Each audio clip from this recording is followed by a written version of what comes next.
As you can see, we did a little swapping of vehicles around here in the driveway. Picked up myself a '06 Ford E450 box van here. It's a retired Uhaul, and it's got a little engine issue we got to fix, but it's looking like it was a good deal so far. But we'll find out hopefully this weekend, get the motor out of it and torn down, find out exactly the extent of the damage there. Rod knock's never a good thing, but it's got lower mileage, 134,000.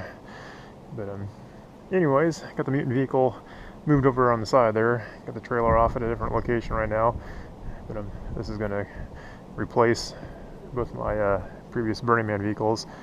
I need something big enough to haul the mutant vehicle up there safely without having to rent, preferably. So this will take care of that. But anyways, appears to be in pretty decent shape.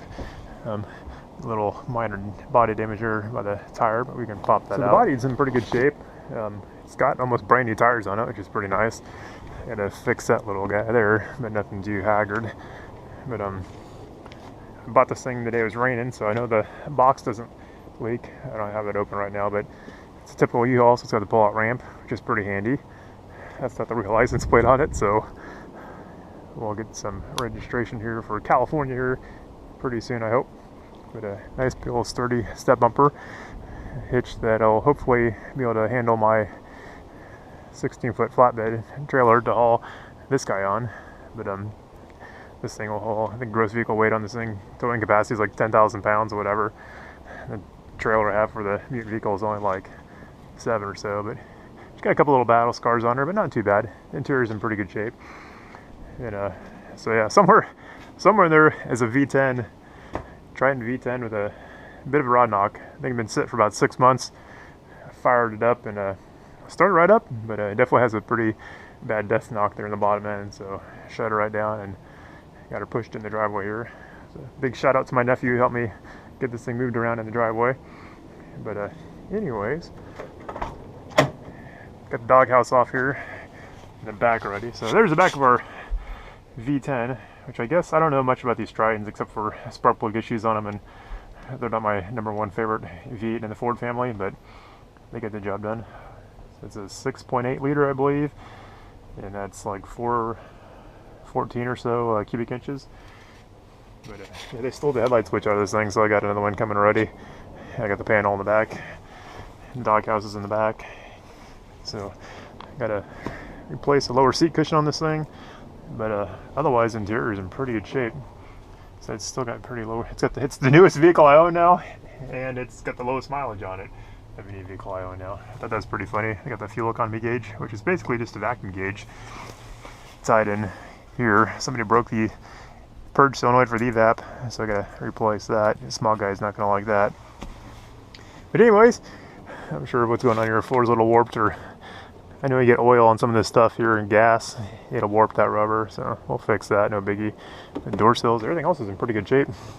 It's a base model basically, crank everything, no electric anything really, but it's for a box van, it's in perfect shape. It's got LED marker lights on everything, which is pretty cool. So anyways, bottom's not too, and if you buy one of these as a used vehicle, look underneath them really good. They had a couple to pick from. One was missing the catalytic converter, and one of them was totally rusted out, even though it had like a really good body on the outside. You looked underneath it, it was horrible looking. But this one's pretty clean underneath it. Saw some receipts in there, so it looked like it spent some time in Reno, other parts of Nevada maybe. But we're gonna pop this motor out here if we can find it, hopefully this weekend, and get the oil pan off it and check out what's going on there. Hopefully just needs some rod bearings in it. Hopefully the crank and the rods are all salvageable. I already got a buddy with a machine shop lined up to help me rebuild the bottom end on this thing. But worst comes to worst, we'll have to get us another engine of some sort to dump in here. But anyways, this will be a perfect hauler for us. A great Burning Man vehicle. It's got an aluminum bed in the back, or flooring, so I'm going to try to put a side door here on the side. Maybe cut a step down so it's more of an RV access kind of a deal, or make, I've seen somebody else had on the internet, was checking out people's conversions that they've done on these similar vehicles before. Some guy had a pop out step or whatever for his side door here, which is pretty sweet looking, but some fabrication to do. But we can do that. we can do the basic stuff here without too much troubles. But so that's our project for now, and we will see. Front bumper's looking a little sorry, but it had a plastic cover on the top of it, which was riveted over that, which is in the back of the truck, which was kind of awkward. The setup they had, the front was obviously KO'd, but yeah, just like a cheesy plastic cover on the steel bumper. So gonna weld in these holes to fill that in, and hopefully pull out the lower section here, hammer that up a bit, and to kind of pretty that up a little bit. She's no beauty queen for what we're going to be using. This will be just fine. But anyways, do some more video here when you start ripping into the motor this weekend, hopefully.